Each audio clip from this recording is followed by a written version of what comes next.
Hey everyone, Lone Wolf Jedi here, and as promised, I'm doing a review that, due to the fact that I'm not reviewing Snow White and the Huntsman, I'm going to go a little old school on this review. Instead, I am going to review one of my, actually my all-time favorite Mel Brooks film, Blazing Saddles.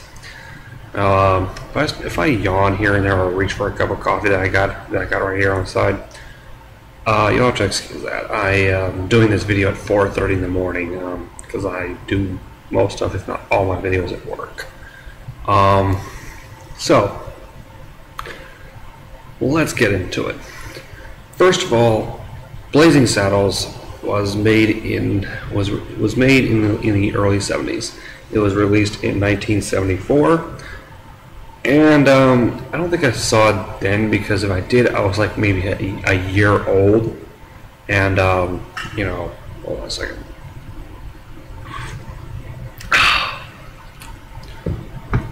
Anyway, oh man. God, I missed that. I made some Starbucks French roast, and I made it like the equivalent of 3 packages of the stuff. So it's very strong. Anyway, this movie is my favorite for a number of reasons. One, it makes fun of every single race, ethnicity, anything, nothing, nothing is off limits for this, because it's just that funny. It stars Cleavon Little as Bart, a black railroad worker who gets made to being the sheriff of a small all-white town. It also stars Harvey Korman as the main villain of the film. His name is Hedley Lamarr. I'll explain why I put a stress on Hedley, because that's actually a running gag in the whole film. Let's see. Slim Pickens as his henchman, Taggert. Mel Brooks does multiple roles in this film. The main one is governor of the Petomane of the state, or whatever they're in, and excuse me. He also does a part of his thing is that he makes fun of 2 races at one time with a role that he does. He makes fun of Native Americans and Jewish people, and I find this whole thing funny. The story goes like this. It starts off with a song by God, I can't remember the name of the guy who sang it, but he in those days he made some really good I'm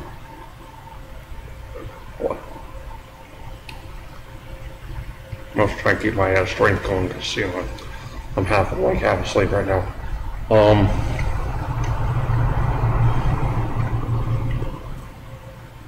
The guy is he makes ballads and stuff, but he didn't know what he was getting into though when he made the song. Anyway,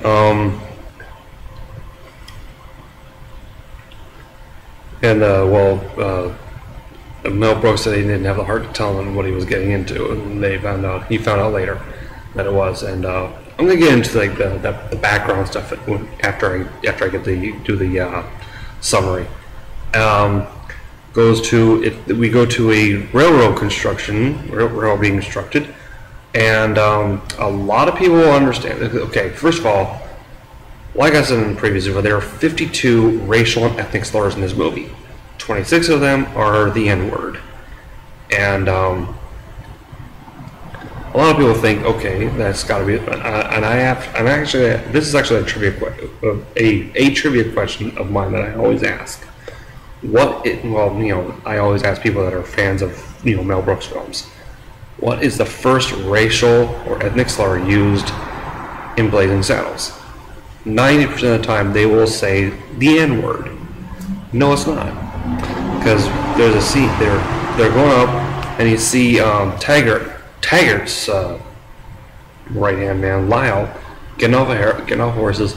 Man, you guys, you guys are all lollygagging around. You'd think it was 100 degrees. Can't be more than 100. I think it's 13. I can't remember. And Asian person falls down. He goes, "Dock that chink a day's pay for napping on the job." First racial or ethnic slur used in movie. Let's see. Well, they're all trying to figure out why there is a problem up ahead with the laying down on the track. Well, they find out that it's quicksand because they sent the main character Bart and his friend out to see it on one of those you go like this handcart things. Well, they go into the handcart thing. They go into this quicksand. The Taggert and Lyle pull out the handcart instead of them. They're sinking. Well, they end up getting out, and Bart grabs a shovel and whacks Taggert across the back of the head. We cut to the governor's place, and the governor,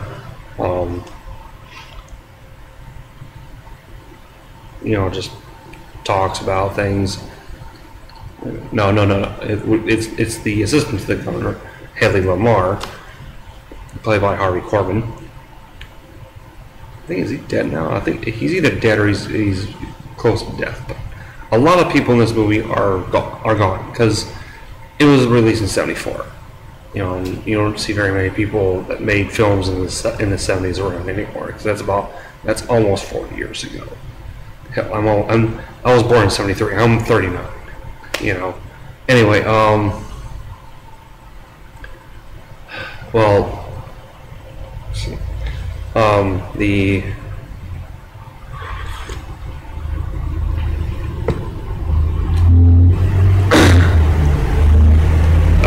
Taggert tells Lamarr that in order to get away from the quicksand, they have to cut through a town called Rock Ridge. Now, Lamarr thinks, okay, we're going to have to get these people out of town so we can build this railroad. Well, they figure out, okay, we're going to go in there, take everyone out, and kill them. So they go in. So we cut to the town. Everyone, they do like a little song about how sweet and how nice and sweet the city is, and all of a sudden, Taggert and his men come in, just cause trouble, kill the sheriff, and then you see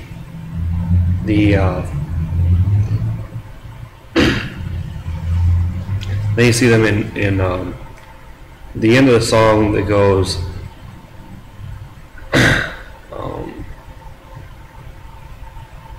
"Now is a time of great decision. Shall we stay or up and quit? We've come to this conclusion. Our town is turning into shit." They're gathering in the church, and they say, "Okay, what are we gonna do? Should we?" They were thinking of leaving when. Okay, here's the thing about Rock Ridge. Everyone in the town, his last name is Johnson. Not kidding. Everyone in the town has a last name Johnson. Well, the one they call Gabby Johnson is this old man. It's like this old prospector type of guy, and he has the funniest line in the movie, in my opinion. But I'll get to that in a moment. He says, "No, I'm not leaving." And they say, "Okay, fine, we're not going to leave, but we need a new sheriff." And they say, "Well, why are we going to get risk getting ourselves killed? Why don't we wire the governor for a new sheriff?" They wire the governor for a new sheriff. The Petomane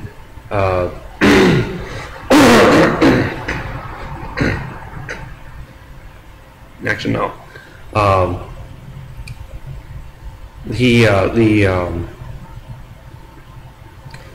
Taggert.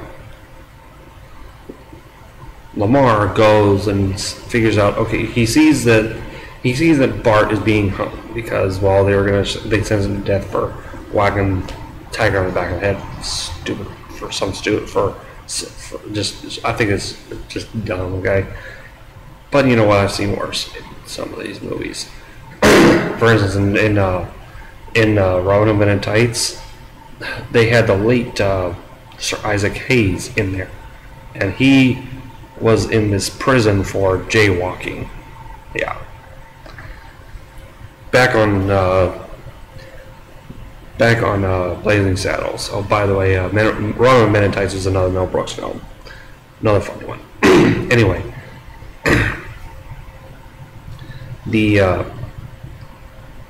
he sees that Bart's being hung and he thinks, oh wait, I got an idea. He thinks, okay, we're gonna make Bart a black guy, sheriff of an all-white town. He thinks, okay, they'll either lynch him or kill him.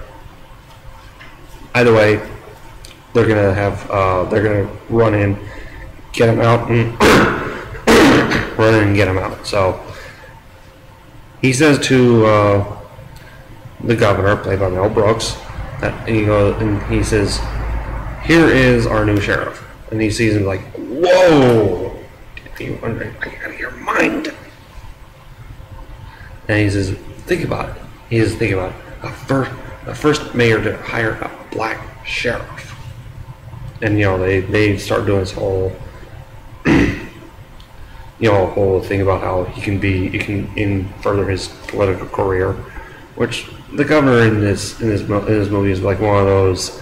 Yeah, he's an idiot. Okay.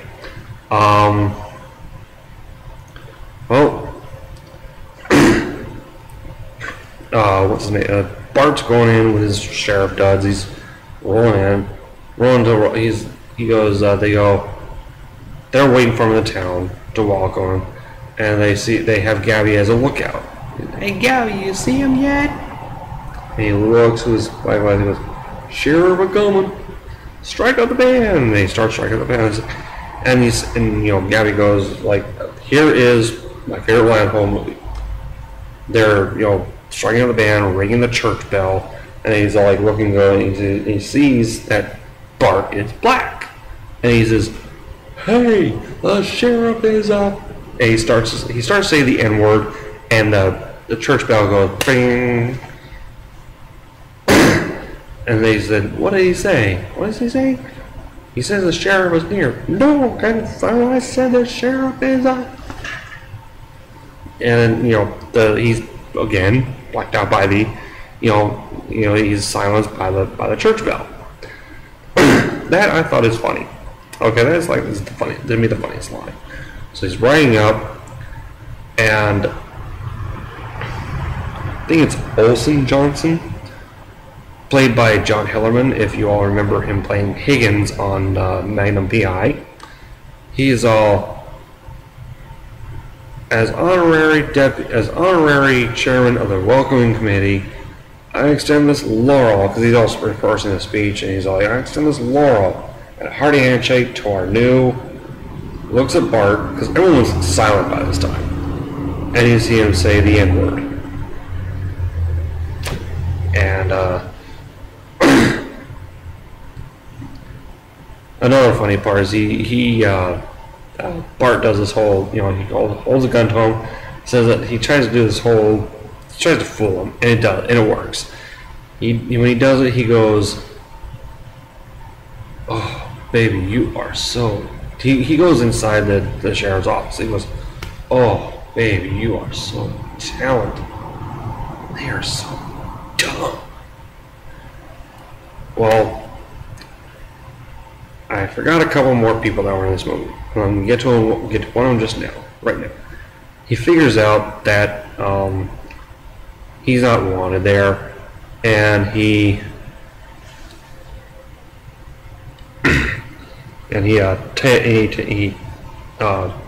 sees that there's a drunk in one of the cells, and it's his name is Jim, and he calls himself the Waco Kid, and it's actually Gene Wilder. Is Gene Wilder still alive? I don't really think so, but either way. Now here's the thing. I read this. Cleavon Little was not the first choice to play Bart. The first choice to play Bart was actually a good friend of Gene Wilder, one of the writers of this movie, Richard Pryor, the late Richard Pryor. I don't think I can see that, but you know, well, they share their stories of how they became, and Bart shares his. Well, we see Jim shares his, and we don't see. We always see him as Jim telling them. And then Bart shares his story, and we see a flashback. When he was a kid, his group was you know, excuse me, was attacked by Indians. The Indians let them go.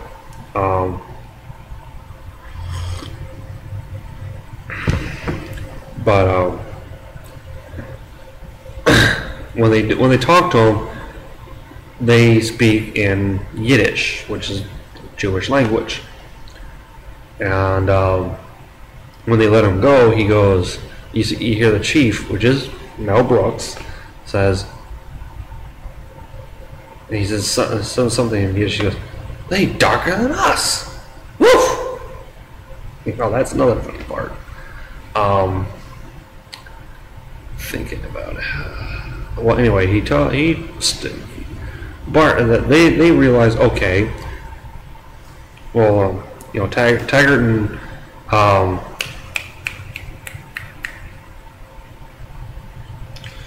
Lamarr realize, okay, the town's not lynching them, so they send in their big gun. In this case, Mongo. No, they don't. No, that's not Lamarr. That's not Lamarr and Taggert. The band of the band of bandits are outside the town. They're all sitting around the campfire, and this is the credit. One of the credits that Blazing Saddles has is the first film to have a fart joke. Yeah, they're all sitting around the campfire eating beans, and all of a sudden you just hear them going, you know, and then all of a sudden, you know, random farts coming out of them, and they go, and one of them goes, "More beans," you know. Taggert comes and like goes, he walks up, just starts fanning, just takes off his hat, starts fanning the place, and they go, "More beans." Taggert's like, "I think you've had enough." So they realize that they're not going to be able to go in there when, you know, the town hasn't taken care of the sheriff. And he says, they say, Lyle says, "Why don't we give him to Mongo?" Mongo is like this big, huge guy. It's actually played by former Chicago Bears great and former actor Alex Karras. I don't know if he's still around either, so I think he is. But Mongo goes in, and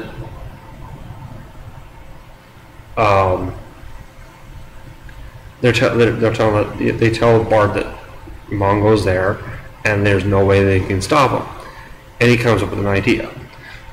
He walks in to the bar or the saloon, looking like one of those like those special delivery letters or whatever, and he says, "Candy Grandpa Mongo, Candy Grandpa Mongo."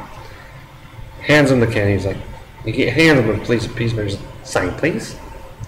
And Mongo signs. He goes, "Thank you." And as he's walking out, you hear the Warner Brothers theme. Boom! There goes, you know, Mongo's knocked out. Mongo ends up joining them. So they realize, okay, they did not take him with Mongo. They decide, Taggert and Lamarr decide to send a beauty to. In this case, Madeline Kahn playing a character by the name of Lilli von Shtupp. Shtupp is a sexual term in some language, and well, she's they sent her in to try to seduce the sheriff, and well, it doesn't work. She ends up falling in love with him, and she joins him. So they decide to gather some of the worst people imaginable. He says, I want thugs, pugs, mugs, rustlers, hustlers, bandits, this, that, and Methodists. And I'm thinking, okay, if they remake that and they use, instead of Methodists, Scientologists, they will have a lawsuit on their hands. Because of Methodists, back then, Methodists, they were like, okay, fine, it was a joke, we get it, fine, we won't do anything. A lot of people back then said, okay, they're making a joke on this, and this. One in particular actually didn't take it as a joke. I'll get to that in a minute.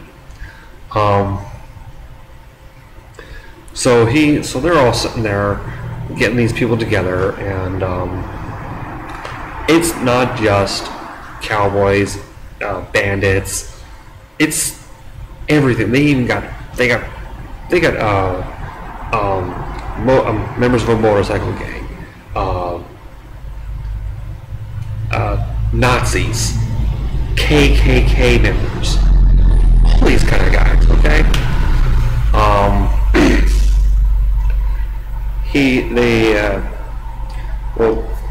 Bart and Jim go in there and spy on him, get caught, run away.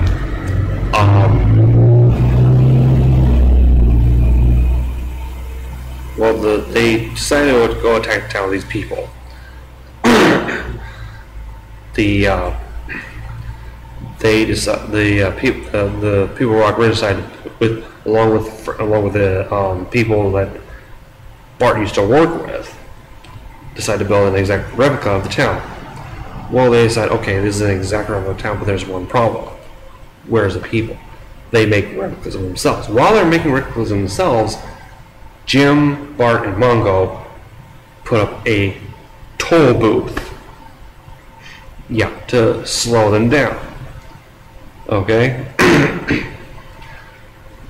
Now, then they go and a whole fight ensues, and this is where the film literally, and I mean literally, breaks the fourth wall. The fight spills out onto the other parts of the Warner Brothers studio lot. First, it goes into this this production done by the late Dom, being produced by this guy by the name of Buddy something, played by the late Dom DeLuise. Dom DeLuise and Harvey Korman are Dom DeLuise, Harvey Korman, and Gene WIlder are two normal people for in Mel Brooks films. Or some of them, those people are some of the more normal people in Mel Brooks films. The production is, it's a bunch of gay guys doing a song and dance, and then he goes like this. What? He goes, what are you doing? This is a closed set. And he's doing this right in front of Taggert or Slim Pickens, and Slim Pickens goes, screw you, I'm working for Mel Brooks. Not in the face. Boom. Thank you. And then they spill off into the commissary. Harvey Korman's in the commissary eating, and he realizes he comes out of the bathroom or restroom, and he sees, okay, he goes, because there's a pie fight that ensued, and he gets hit with a pie, comes out, walks out, escapes,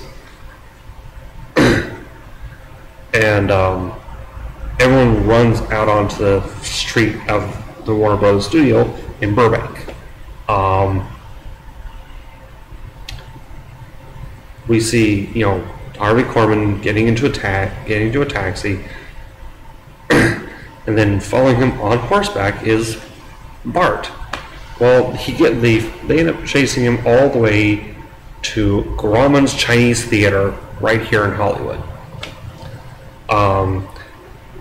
where they were showing Blazing Saddles, and he gets ready to go into the film, and Bart goes, "Hold it," and he says, and they shoot,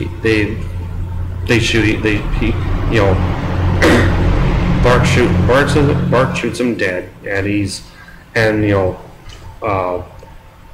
Jim comes and goes, "Wow, you shot the bad guy." He's like, "Yep, you want to go see the end of this picture?"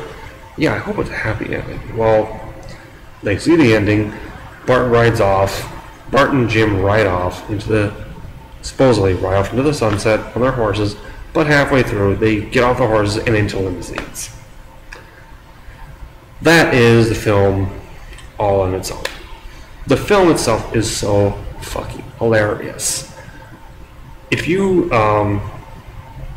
like the comedy that this film has in it, then by all means, go see it.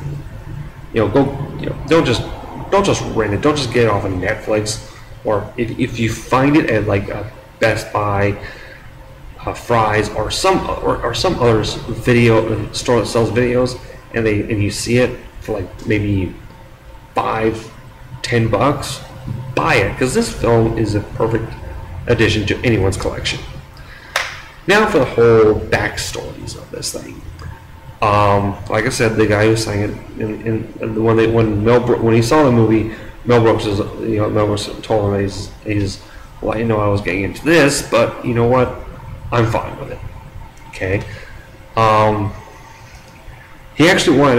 Brooks actually wanted to have John Wayne do a cameo in this movie. John Wayne refused because he didn't want this whole thing to mess with his family image. But he did say to Mel Brooks he will be first in line to see the movie, which I believe he was. But either way, he has someone when you're doing a Western spoof, because this is what Blazing Saddles is a spoof of spaghetti westerns, okay? And one of the two people that were big on that made major westerns and spaghetti or not was John Wayne, and he said if you have someone like John Wayne promise that he'll see the movie, then you did a good job. And I don't know what John Wayne said about it, but you know what, I'm pretty sure knowing that John Wayne was a pretty cool guy, he probably liked it. So I don't know. The main running gag in this movie had to do with the main villain, Harvey Korman's character, Hedley Lamarr. The reason why they named him Hedley is because there was an actress by the name of Hedley Lamarr, and anytime someone used her name in some kind of context, she would sue them. Okay, she was well known for doing this kind of thing. Matter of fact, one of the jokes was the governor, the Petomane, would call Hedley Lamarr Hetty, and he says, "That's Hedley." He goes, "Don't worry, this is 18 such and such. You'll be able to sue her." Another joke is that when he gathers all those different villains together, all those different bad guys together, he has them take an oath. He says, "I, your name," he says, "now repeat after me. I, your name," he says, "your name is like, pledge allegiance to Hedley Lamarr, that's Hedley, and I guess the final the final, joke on this, it was a running gag. The final gag on this is when he was after Hedley Lamarr was shot, he'd be lying down on the ground like this, and next to him would be Hedley Lamarr's footprints and signature right there at the Grauman's Chinese Theater, and he in between the D and the E, it'd be an L. What was it? I don't know. Anyway, either way, it was in between the D and the Y. He made an L. Like I said, and the thing is, I think by that time Hedley Lamarr was did someone drop off something again? Yeah, I think so. Oh yeah, it's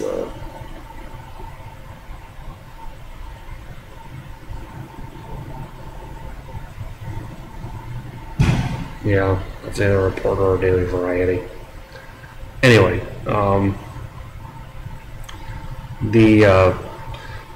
I guess it was the estate or one of the relatives of Hedley Lamarr threatened to sue Mel Brooks for use of the name like Hedley used to do. Well, Mel Brooks said, "Look, I'm not using Hedley Lamarr. I'm using Hedley." But they said, "Well, you're using a joke. You're using my relative as a joke." And he says, "It's a joke. This is a comedy. That's what it's supposed to do." Well, they settled out of court.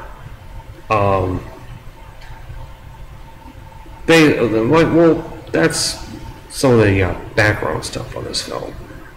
I mean, this movie, it just hits on all cylinders in terms of comedy for me. It's one of, if not my all-time favorite comedy film.